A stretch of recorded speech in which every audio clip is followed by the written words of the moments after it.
Yo, welcome to All Things Covered with Patrick Peterson and Bryant McFadden, part of the CBS Sports Podcast Network. Man, the name says it all. If you're rocking with us, make sure you leave a 5-star rating on Apple Podcasts. And now you can leave us a 5-star rating on Spotify as well. Or if you're checking us out on YouTube, make sure you hit that subscribe button so you can get alert of all our great content right away. Now, let's get to our amazing show. First quarter, kickoff time. Guys know how we rock and roll. It's time for the school check-in. School check-in, unfortunately, it comes after a loss to the Los Angeles Rams. Rams recap, the Vikings lose 30-23. Entertaining ball game. We saw some nice plays on both sides of the football. Primarily speaking, the Vikings defense did a phenomenal job against Matthew Stafford. And unfortunately for me, I had Matthew Stafford on one of my fantasy team. He only gave me 9 points. It was bittersweet.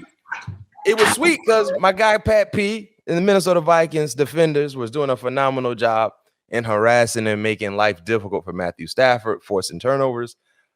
That was a sweet part. But the bitter part was I lost because Matthew Stafford didn't give me any numbers. So you know what?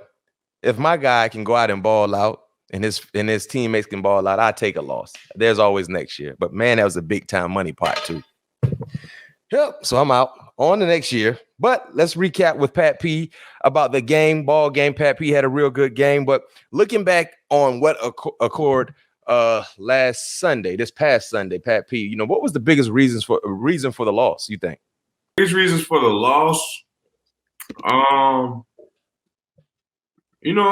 I think on defense, I think like you talked about having opportunity, you should have had more turnovers that could have led to them not scoring.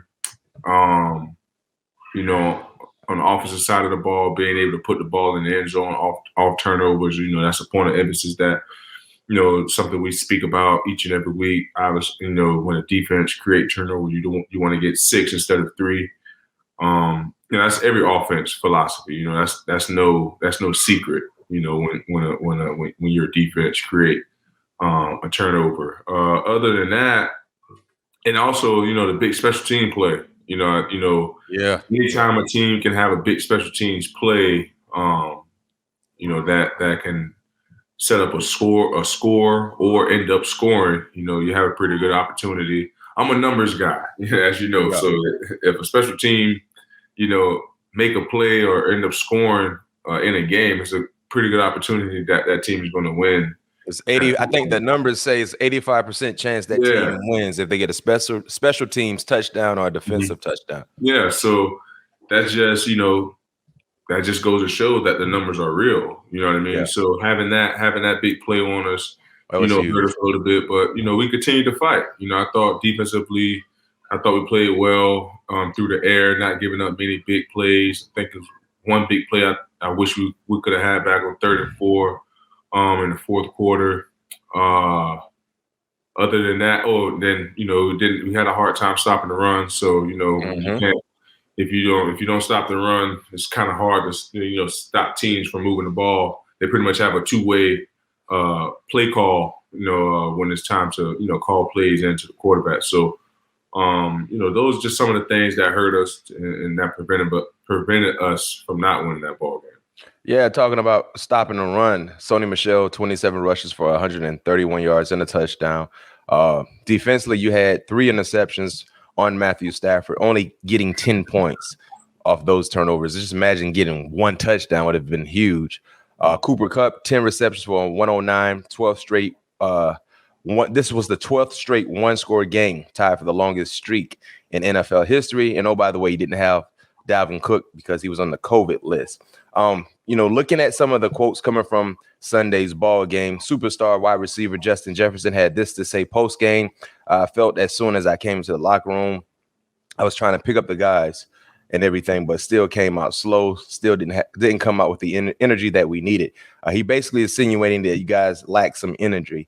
What was your vibe with the team before the game got rolling? Was the energy there? Did the lack of energy provided a slow start? What was your mindset with what you saw from the team getting ready for kickoff? I thought everybody's mind was there. I just think on the offensive side of the ball, when everything don't seem to go the right way or everybody's not on the same page, it could seem like the energy, is not there because everybody's not on the same page. And now they're kind of focusing on trying to get on the same page. So, from that standpoint, I know it's kind of hard on the offensive side of the ball to get, to kind of get on the same page. Had a couple bad series with the, defensive line in the backfield, creating havoc, hitting the running back before he can even get the snap, pushing one of our linemen into the running backs, things like that. So, when things like that go wrong, it's hard to try to get yourself going. But I thought as a defense, we tried to calm the fire as best as we could. The first drive they went down and I think they scored on the first drive. But other than that, I felt like we played pretty solid, stingy defense. Creating a turnover to set up I think we got the first 3 points off Anthony's turnover. Then 2 series later, we came back and get another interception right before half, if I'm not mistaken, 6 minutes before half. Then we get 6 points on that one. So now it's 10-13, I believe. So now the juice is going. Now everything's flowing. Now we're into the game. So then obviously, the big punt return happened. That was another third quarter. Now they go up 14 again, and then we go back and score. Now I think we got 3, if I'm not mistaken. Yeah, because that punt return at that time, when he got that punt return, I think the score was 13-10 in the third quarter. So it made it 20-10 on that punt return. Mm-hmm. And we went down and got I think we ended up getting like a field goal to make it a 13-20. Yeah. If I'm not mistaken. Then they scored and however it went after that. But, I feel as a defense, we tried to get those guys going because it just seemed like the offense wasn't in sync early on in the game. And I think as a defense, we tried to provide, the energy by, create turnovers, getting key third down stops, and just trying to get the ball back so they can find a way to get in their mojo. Yeah, Zimmer said this about Justin Jefferson's comments on Monday. I think Justin was just frustrated. Hey, we're all frustrated when we don't win a game. We all get frustrated. We all say things 10 minutes after the game that we wish we hadn't said. In my opinion, he just wants to win. And part of that is that he wants to get the ball if he can. I don't think he's calling out anybody. That's not the type of person he is. So yeah, it's an emotional ball game. Anytime you lose, you feel some type of way, and you should never get, you should never be content in losing ball games. So that's just the type of player that he is, and hopefully we see a different offense this upcoming week, getting ready for another important ball game with you guys. Speaking of, playing and individually, doing what you're supposed to do, Pat Peterson, yourself, you had a pretty good game. Didn't give up any catches to Cooper Kupp or OBJ. They were moving around a lot, but anytime you lined up against those guys, you held your own. Your defense recorded 3 interceptions. You should have had a 4th. You had that amazing big-time PBU in the red zone, and boy, just didn't bring it in. Man. It didn't bring it in. Those are the plays you got to make it. You gotta capitalize on. And for defensive backs, what we say: tips and overthrows supposed to be a given. Yeah, that's supposed to be a given. But that didn't happen. But you was out there doing your thing. There was one particular play we want to highlight. I think it was in the third quarter, in the red zone for the Rams. Some people are saying it was a crash test dummy like play. OBJ ran directly into you. He tried to take you out. He must have felt some type of way because you ain't invite him on the show this season. So he just ran straight at you. You went to the sideline. I think he went to the sideline, but before both of you guys were laid out. Talk about that play, because I'm gonna ask you one question. I'm gonna just ask you: did you get a threat to the flat on that play? Honestly, I can't remember. I know it was stack. I know Cooper Kupp was the stack, or Cooper Kupp was a stack guy. Odell was a point guy, and then we know they like to run those stack options in that formation. But I know Odell, when he's in stack formation, he don't run 7 routes. So and 7 is a corner. Yeah, it's a corner route. What I was doing was I was just literally standing my ground because it was in the red zone. I'm like, he can't beat me deep. So if he's going to beat me across my face, I'm at 10 yards. I'm going to sit exactly where he's going to have to break. So he's going to have to literally run through me to get to his route. And that's what I did. I literally sat there, didn't go anywhere. He ran through my leverage, and we ended up just colliding knees. Yeah, because there was no penalty on that play. Say it again? Nothing was called, right? Nah, nothing was called, but the ref did tell me, said if the ball was targeted at Odell, it would have been an offensive pass interference. Really? But I'm like, an offensive pass interference is an offensive pass interference because if a defense was holding away from the ball, guess what's going to be called? Holding. You know what I mean? Holding. Wait a minute. Hey, I ain't here talking about the refs. That's just what. You just communicating. I'm just communicating. I'm just communicating. Well, I don't want no fine. That envelope. No fines. Wow. So if they would have thrown the football his direction, they would have hit him with an offensive PI. But because the ball didn't come his direction, they just kept it. That's at the same time, like that's big because that was 3rd and 4. And moving back. Exactly. They converted the first. They got first down on that. That was huge. They scored 7 points in that drive. I think so. I think they scored 7 points on that drive. Oh man, that's BS right there. Come on, referees, don't do that. And for our listeners and viewers, I'm pretty sure you guys know football is kind of one-sided, where offensive guys kind of get more calls. And y'all know what I'm talking about. Y'all watch the game. You know what I mean? He ain't saying it, but I can't get that FedEx envelope in my locker because I ain't got no locker. But y'all know what we're saying. Keep it real. Don't be biased, listeners and viewers. Y'all know offensive players get more calls than defensive players. And specifically saying that, Pat P just gave us some insight on what the referee told him, which would have been a huge, huge call if it was made. Because, correct me if I'm wrong, offensive PI is 10 yards back. It's 15, right? No, man, I think it's 15? I think it's 10. Yeah, 10. 10 or 15. They might have changed it to 15, though. 10 or 15. Long story short, if they move them back 10, 15 yards, there was already like 3rd and 4, 3rd and 5. Yeah. I mean, you're looking at 3rd and 15. If it's 10 yards, you're looking at 3rd and 20. If it's 15 yards. And the likelihood of them converting that opportunity is not likely, which would have been huge if you forced them to settle to get 3. But in all, it happened. That's the life of a defender, a life of a secondary player. But man, you played a good game, man, and another good week of Pat P in the red zone. We saw red zone activity against Chicago. You was active. I love when you talk to the fans too. I know you were at home, so you really couldn't talk to the fans. But I like when you get it cracking with the fans when you're on the road. You talk to the fans in the Chicago Bears end zone. That play on their tight end as well. I think it was Jimmy Graham. You had 2 big time plays last Monday night, and then this week, past Sunday, once again you showed up in the red zone. Talk about some of your red zone production and just having a knack for where things are going to happen, where the ball is going to go. Most importantly. Well, like we talked about, all year long, just understanding where you are on the field, understanding what teams like to do in the red zone. Most teams like to attack, the goalposts, meaning the inside the numbers, because it's a safer throw for the quarterback. It's high, easier throw. It's away.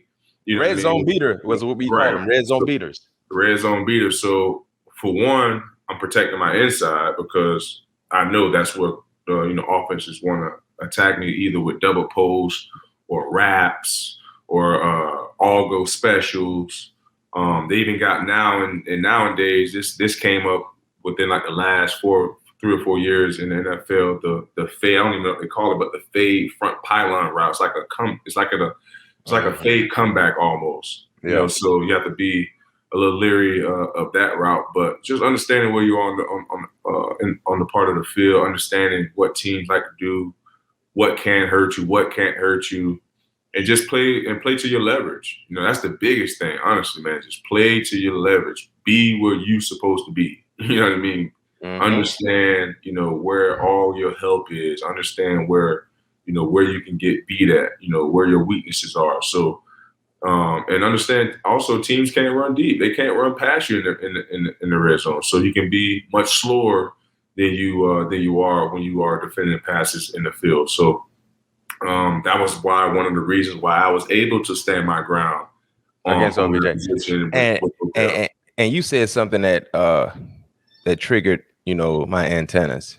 You said when OBJ was in a stack alignment as the point guy, he wasn't running 7 cuts. No, he's never run 7. And for our listeners and viewers, football is so mental, and the film study is so important. So based on your week of preparation, I don't know how many routes you watched of OBJ, Cooper Kupp, or Vance, but I'm sorry, Jefferson. Yeah. But you were able to distinguish and understand, I know the routes I can get, and I know the routes I'm not going to get. How much time do you devote, Pat P, you think, estimate, getting ready for a Sunday ball game? How much time do you devote in watching tape? Well, it's when meetings, 3 hours of the day, 3 hours out of the day, as far as film studying. At meetings, when you're in the facility. In meetings, and film, with the group. Yep. And then I spent about, an hour and a half after that, each day at home. And then obviously when we travel, I'll watch some tape on the plane. And then after the game, I'm on to the next team. As soon as after the game, I watch my game, watch the game we just played, and then I'm watching, whoever our next opponent. Like yesterday, for an example, watched the game when I got home, had dinner with the family, got the kids all cleaned up, watched the game, and heck, I started watching the Green Bay game right after I watched ours. So it's safe to say you watch probably around 4 to 4.5 hours a day of film. Yeah. 4 to 4 hours a day, around that. Okay. And being able to be comfortable enough. So when you're watching tape, I love being able to get some nuances here or there from different defenders. Do you particularly try to highlight, because it's almost impossible to remember every route you see, because you probably watch 4 games leading up to that game of past weeks, right? And then you might watch something from early in the year. But do you try to distinguish certain route patterns and combinations that when I get this formation, this is my key, this is my go-to? Like, how you go about your business? Yeah, I highlight formations, where the receiver is located, especially if I have a matchup. Where the receiver is located, it tells me a lot. And so location, formation, and I do a top 5 routes. So like this week, we got Cooper Kupp, we got Odell, Jefferson. So for Odell, my top 5 routes for him is when he's condensed, he's running an over. Meaning he's tight to the line of scrimmage. Yes, when he's tight to the line of scrimmage, and this is when he's by himself condensed, though, because he is condensed sometimes with Cooper Kupp. So when he's single condensed, he'll run the overs, he'll run the deep bike routes, which is a deep 18-yard curl. He'll run. They'll sprinkle in the outs, but they only ran that like 3 times this year. And mind you, he only been there, 4 games. So that's a very low probability route that I got to cover for. Cover for when he's by himself. So now when he's with a receiver in stack, so now his routes change a little bit. So he'll give me a little bit of a deep. He'll still give you the over, but it's going to be a little bit deeper. He'll give you the post. He'll give you the dig. So I go down to the top 5 routes, and I go with Jefferson. Anytime he's anytime he's outside wide, outside the numbers, he's more of a vertical threat type guy. He'll run curls occasionally, but he's more down the field type receiver, especially if he's outside of if he's the number one receiver in 3x1. They love to run the digs. They love to run the dagger combination with him behind zone coverages. And Cooper Kupp, he's pretty much a wild card. He's always that stack guy. He's always that option guy. He's the guy that pretty much had the liberty to do what he wants, meaning he has the liberty to pretty much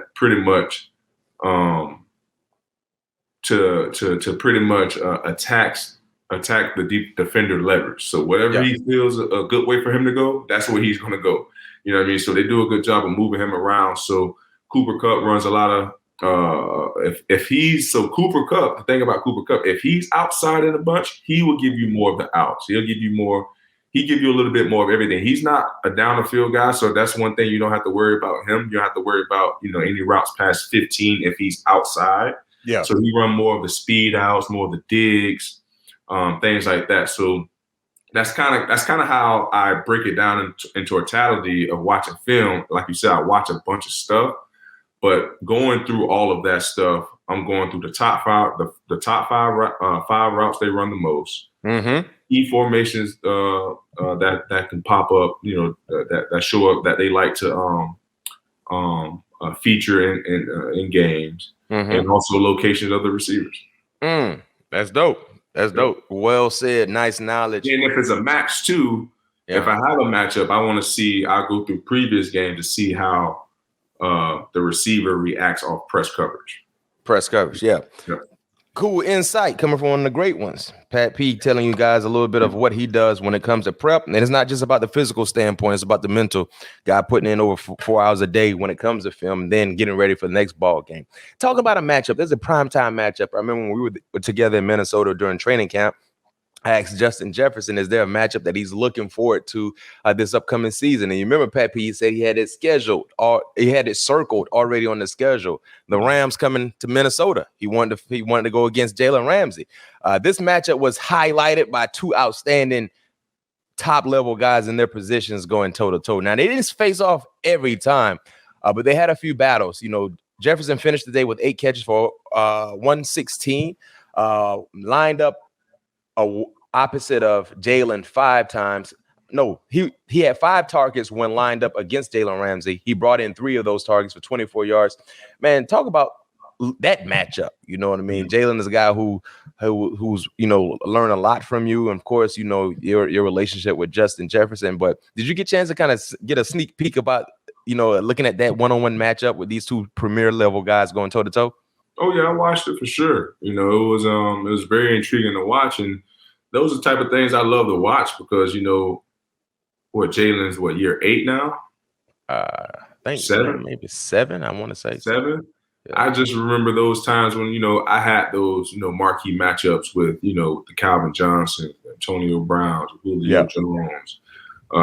The list goes on, and and he knows what the work, the grind, the dedication that it takes to go up against these top tier receivers week in and week out, and not only week in and week out, but 4 quarters. That's a tough task to be able to not only endure the intensity of the game and the excitement of the game and things like that, but also being able to stay tuned on the business that you have to take care of. So it was a fun matchup for me to watch. Yeah. Obviously, two young guys going at it, 2 young guys that's going to be etched in this league for forever. You know what I mean? Both of those guys, are Hall of Fame type players. No question. So it was a fun matchup, and I'm just hoping that we would have got the dub as a team. But unfortunately we didn't. But at the end of the day, it was great to see, Justin, make history, only the second year in the league. And like I said, I think I said this as well coming into this season, he will be a top 3, top 5 receiver. You did say that. You said that. You did say that. And right now, I think statistically he's a top 3 receiver, but arguably could be, number 1 in anyone's book. So it's just amazing to see the things that he's able to accomplish throughout his young career, and I'm happy to see it all unfold. Speaking about Justin Jefferson, record-breaking day. He surpassed OBJ for most receiving yards in first 2 seasons in NFL history. Randy Moss is 3rd on that list. Jerry Rice is 4th. Whew, you talk about some names, man. So we see you, Jefferson. Yes, it was a loss, but he was able to make history in yesterday. Talk about another premier Hall of Fame-like player, Aaron Donald. Man, every time it seemed like you guys are trying to run the football, Aaron Donald was in the backfield. Man, what makes him so dominant? And is he probably the most dominant defender you've seen?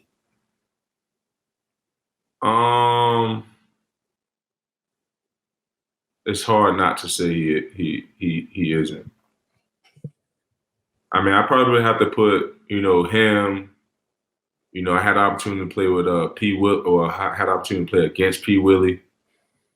Patrick Willis was a, Yeah, at the linebacker spot, he was a game changer. Yeah.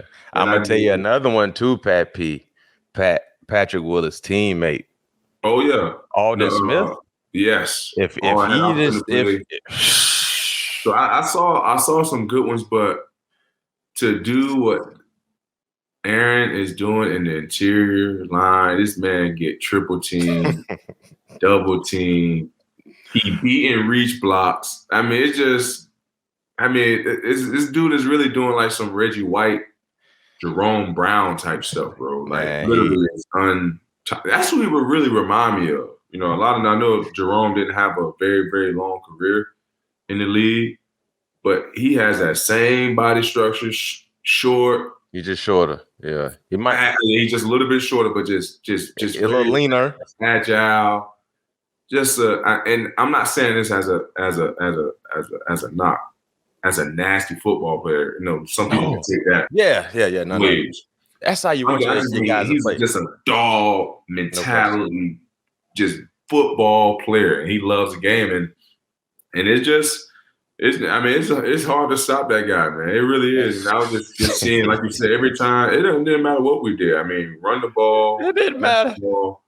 And he's in the dude, he's unstoppable. I mean, we'll just watching, you know, it not only watching on the sideline, but the dude been doing it for the last 5 years. And you know what? And you can talk about the work that goes in, but when you see guys like an Aaron Donald that plays in the trenches, they usually do one or the other very, very well. Like they might be more physical. They might not be a technician, but the physical nature just is what they do well. And they can sprinkle in some of the technique fundamentals here or there. Technician, ball player. If you had the pass rusher, run defender. Energy, he's at like level 10. Technique, he's level 10. Fundamentals, he's level 10. Strength, tenacity, the meanness, the bulliness, all of those are 10. And he never is tired. He plays with energy. And he's just like you say, he's a dog. He is a guy who really don't like you when he's going against you. And I think me personally, I grew up when I was a child. I started loving the New York Football Giants because of Lawrence Taylor. And it was something about Lawrence Taylor that when I was a little boy, I was like, man, they're afraid of Lawrence Taylor. I can tell they are afraid of Lawrence Taylor. And you know you're a dominant player when someone is afraid of you and you're not even playing. Like you saw the fear in coaches' faces, but they wasn't even standing up in front of Lawrence Taylor. Yeah. The real dominant players make you afraid of them. I remember watching Michael Jordan when I was growing up because I was a Laker fan, right? And anytime Jordan played the Lakers, I was afraid because I didn't know what he was going to do and how well he was going to do it. Think about that. Think about someone watching as a fan. Like that's why the Bean, Kobe Bean Bryant was a goon because people was afraid of him. Like, man, don't piss him off. Yeah, just let him Aaron Donald is that type of player. Like, hey, man, chill out. Don't piss him off because he already gonna give us everything we want, but don't give him a reason. Right. Don't give him a reason to give us even more. So LT would be my most dominant defender I ever seen, like NFL player. Like LT was just on a whole nother level. And I would say too. Who else? He's got early JJ Watt. Oh yeah. Yeah. Hey, JJ Watt was getting more picks and corners at one point. JJ Watt was but the thing about JJ Watt, he was so dominant, but he wasn't as mean. Yeah, he was Aaron Donald. No, Aaron Donald. Yeah, Aaron Donald mean, man. Yeah, he is. Aaron Donald's that type of dog you put in his own cage. He like that new breed of pit bulls, that bully. He's that bully. Yeah, you don't let him commingle. He got to be by himself because they don't tell him what he look at. Man, I see this man be grabbing grown men by their face, man. It's like, come here. Like, come here. Like, man, that man is. But hey, that's what you got to have. The great ones are different. They got different elements to what they do. And Aaron Donald, man, he had 5 tackles, 3 tackles for loss, 2 quarterback hits, and a big time sack, man. Yeah, I would. We should go ahead and throw this out on social media, man. The most dominant individuals that ever played in the National Football League. I would have LT number 1. I have Aaron Donald number 2. But Aaron Donald, when you look at where he's going trajectory-wise, in that category, Jack. In that category. Yes, sir. Now it's time for Packers preview. Ooh, the Green Bay Packers mad at y'all. Because a few weeks ago, they traveled to Minnesota, and it didn't end as well as they would like for it to end. Now y'all got to go to the Lambeau, Sunday Night Football prime time. Pat P, the last time you guys played on Sunday night, you didn't play, if I'm not mistaken. I think it was against Dallas. Yeah. Prime time Sunday Night Football. And I remember you told me one of your favorite times to play is at Sunday night. Sunday night. What you got? You gonna give us some purple cleats? What you gonna wear for us? You gonna wear some purple cleats? I'm like Iron Mike. Hold on, you had purple cleats on when y'all had them color rush. What game was that? The black cleats wouldn't look right with that. I had to go purple with them. That was against Chicago? No, that was against the Steelers. Cause that was our color rush game. Oh yeah. The purple cleats, man. I like them purple cleats, but because it got the gold, on it, so it don't look good with the unis, especially when you have the white numbers. Okay, well, you gonna wear your black gloves and your black cleats then, like you said, yes, Iron Mike, man, Mike Tyson style, man. Prime time, man. Minnesota's third prime time game in 4 weeks, man. It's an opportunity to continue to showcase what you can do on a national stage. But I'm excited, and I need to hear from you. Well, this is what the weatherman is saying. The weatherman predicts it's supposed to be 2 degrees at kickoff on Sunday night, and will probably dip into the negatives. Have you ever played anything like that, Pat P? Nope, but I'm ready. You better get them buys and tries ready. I'm that ready, thing gonna be cutting. Ooh. And That's see, different. for me, I kind of know a little bit about that. I played the majority of my career in Pittsburgh. Pat P was in Arizona, and he was in a dome. Yeah. He go to Minnesota, he's still in the dome. But That's gonna hit no sleeves, right? No sleeves. No sleeves, man. Give us a little insight about when you're playing in these type ball games. What do the NFL provide? Your equipment guys provide for you to kind of be as warm as possible, even if you're not wearing sleeves. Do you wear different undershirt? Do you wear different, tights underneath your pants? Do you wear any toe warmers, fingers? Oh yeah, definitely got the toe warmers. You got the toe warmers. The toe warmers didn't work for me, Pat P. Yeah, you got the toe warmers. You got the obviously the hand warmers. But I had the hand warmers inside my football pants. I had it by my knee pads. Huh? Yeah, you ain't never tried that, huh, Matt? I ain't never tried that. Everybody was looking at me different when I tried it, man. I had two warmers up under my knee pad and 2 under my thigh pads. So I got 2 on each leg. Yeah. And when that heat wear out, you put new ones in there? Yes, sir. Halftime, I switched them out, Jack. But fresh heat. You don't wear. I don't see you have the pouch. You don't wear the hand warmer pouch. So I had the pouch. I got the in your jersey like a quarterback. Yeah. So what I did made you do that? So they said that help keeps the body warm. So what I did was, because now the pouch is closer to your skin.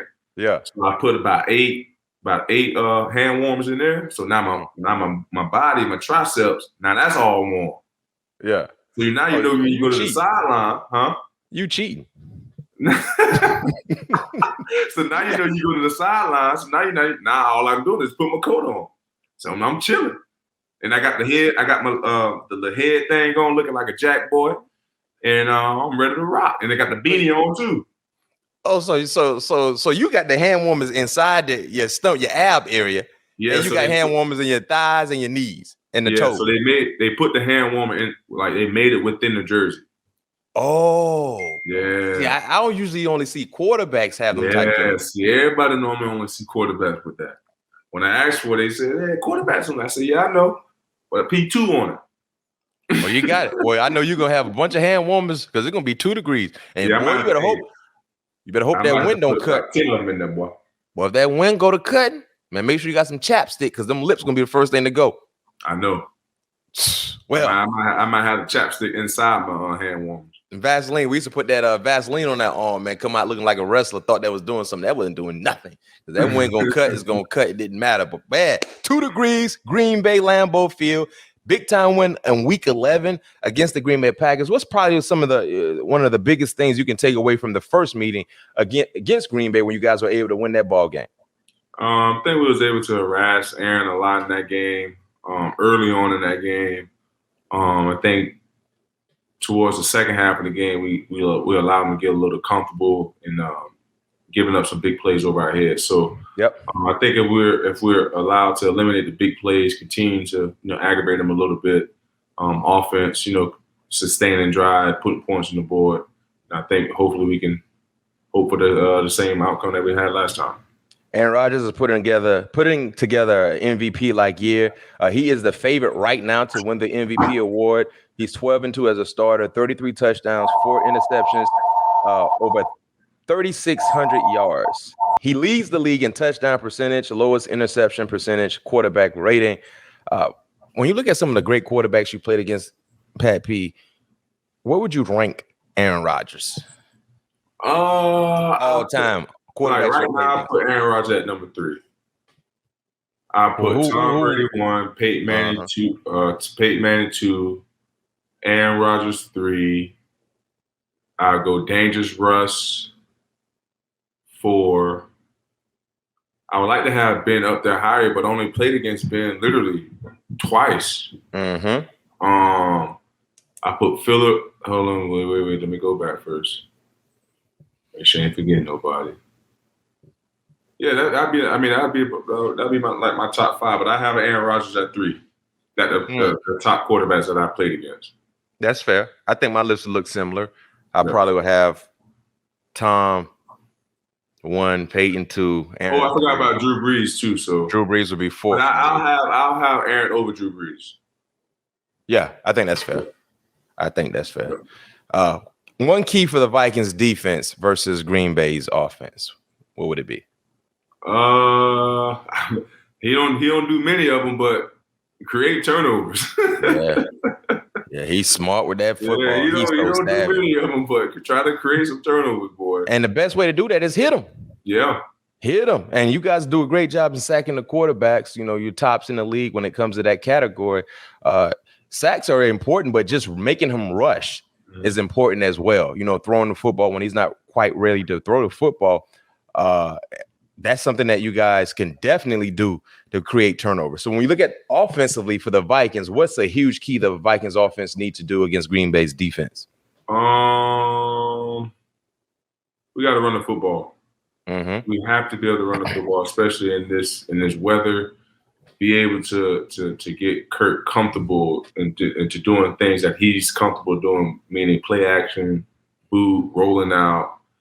That's when Kurt is at his best. And we can't do that if the running game is not there. So we got to be able to run the football.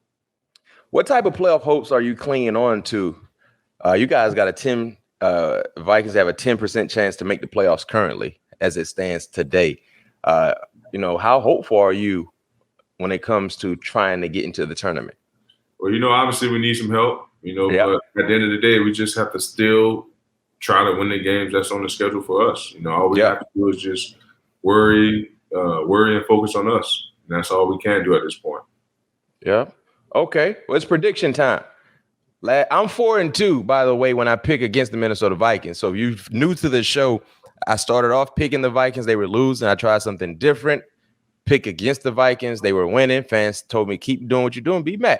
So last week, my score prediction was 26-24, right? That was last week. The Vikings lost 30-23.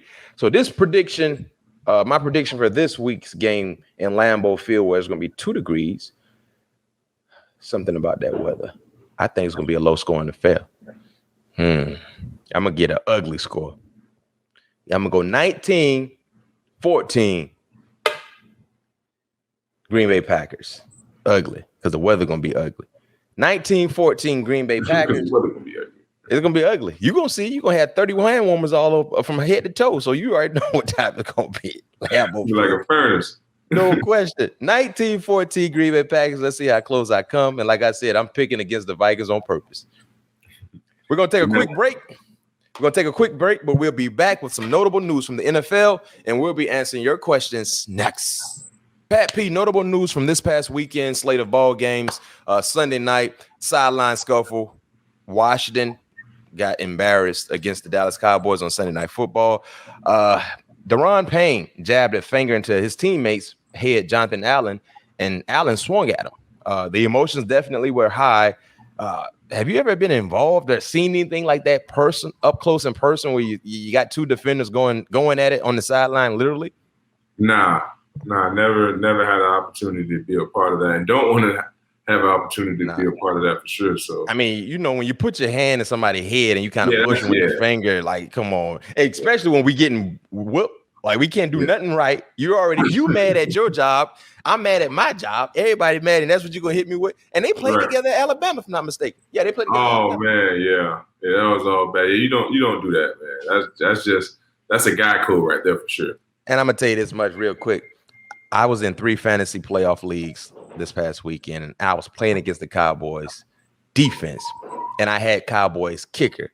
Washington allowed the Cowboys to score 50+ points on all touchdowns. They didn't force them to kick one field goal. Oh my God.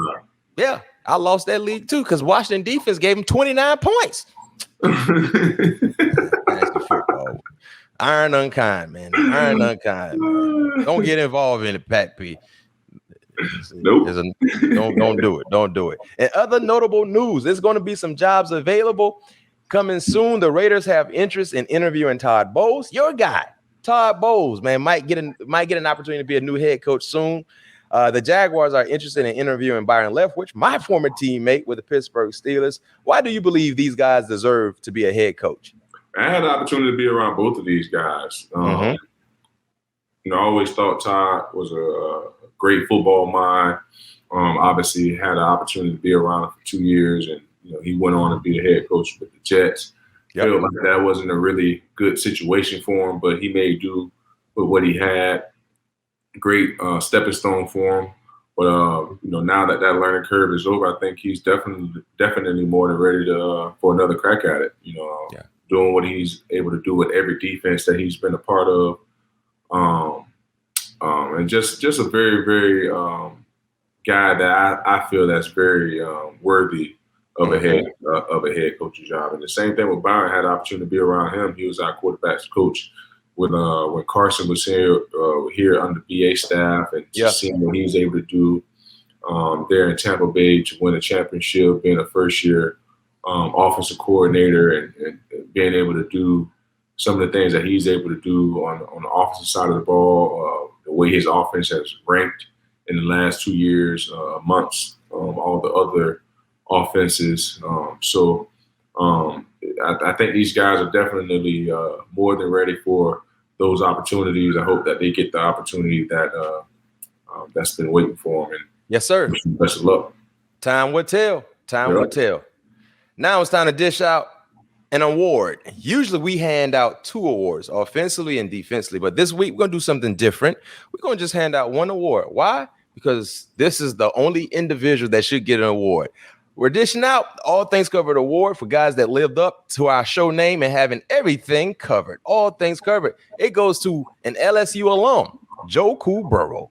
Boy, let me tell you something. Joe threw for 525 yards against the Ravens. It's the 4th most by a player in a game in NFL history. He's the first player in NFL history with 525 passing yards, 4 touchdowns, 0 interceptions in a ball game.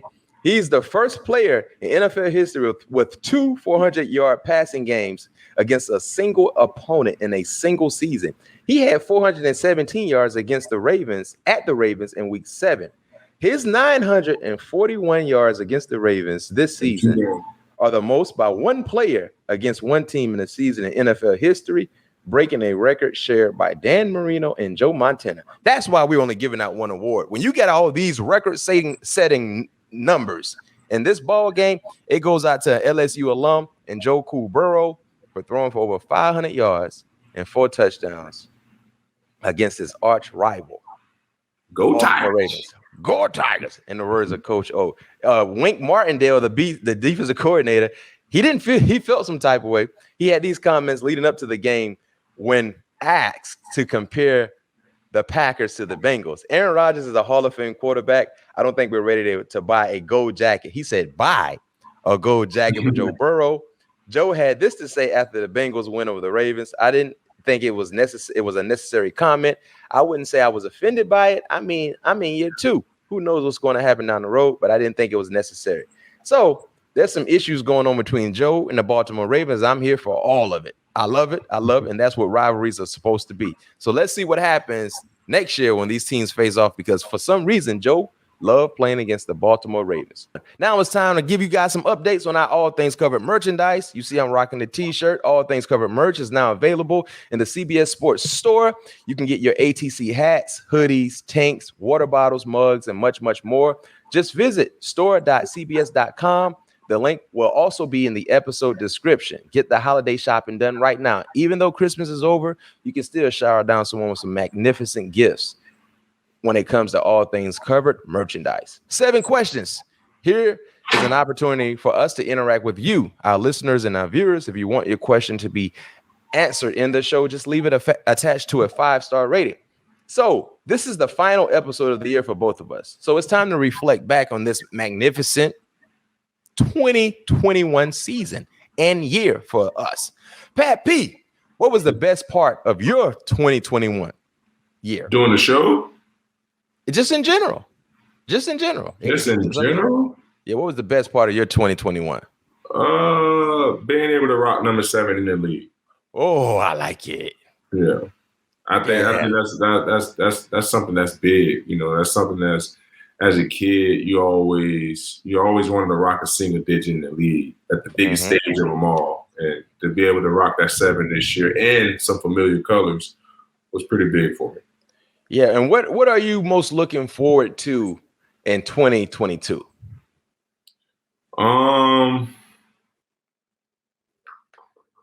Just that have an opportunity to play for it all. You know, just have an opportunity. You know, just have an opportunity to get into the dance. That's all. I love it. I think for me, the best part of 2021 for me, what was my best part? I think, well, one of the best parts for me, I won a lot of parlays this year. That you was probably you was officially named the parlay king this year. I think that was pretty dope. Let me tell you something. I ain't even get a chance to share this with you, but I just hit another parlay this past weekend. I hit a 5-teamer and a 6-teamer. Yeah, heavy. I hit my 5-teamer consists of Cincinnati. I had the under in Tampa and Carolina game, Kansas City first half, Philly, and the Cowboys. Then my 6-teamer was Buffalo, the Jets, the Bears, Cincy, the Eagles, and the Rams. I had it. So I think those were the best parts for me. And what I'm looking forward to the most in 2022, of course, continuing the show, getting a chance to do some Super Bowl work out in LA. I don't know. I guess to see what else next. And oh, by the way, my guy, he's building a home. He's gonna have a podcast studio in the home. I can't wait to get a chance to do a few shows in the in the new studio, live and in color. So I'm looking forward to that. And most importantly, good health and staying out of the way. Yes, that's sir. it. Just staying out of the way. So that's it. Hopefully, you guys do the same. Just stay out of the way, and y'all know exactly what I'm talking about because we all fighting the same battle. Yes, sir. That's it for this episode. Thanks to everyone for listening and watching. We'll be back again Thursday where you can expect all things to be covered. Peace.